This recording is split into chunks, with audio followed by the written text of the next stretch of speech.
சிறகின் ஓசை உரைநடை. பறவைகள் இடம்பெயர்தலை வலசை போதல் அப்படின்னு சொல்கிறோம். இந்த பறவைகள் இடம்பெயர்தல் எதுக்காகனா தட்பவெப்பநிலை, உணவு, இருப்பிடம், இனப்பெருக்கம் இதுக்காக தான் இடம்பெயர்றாங்க. பெரும்பாலும் நீர்வாழ் பறவைகள் தான் வலசை போகிறாங்க. நிலவு, விண்மீன், புவியீர்ப்பு புலம் இதோட அடிப்படை வச்சு தான் இடம்பெயர்றாங்க. வலசை போகும்போது பறவைகள் வந்து வடக்குலேருந்து தெற்கு நோக்கியும் மேற்கிலேருந்து கிழக்கு நோக்கியும் போகிறாங்க.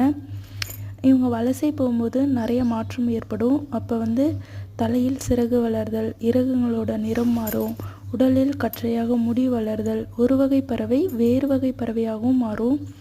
1500 ஆண்டுகளுக்கு முன் வாழ்ந்த சத்திமுத்து புலவர் வந்து நாராய் நாராய் செங்கல் நாராய் அப்படிங்கிற ஒரு பாட்டு எழுதியிருக்காரு.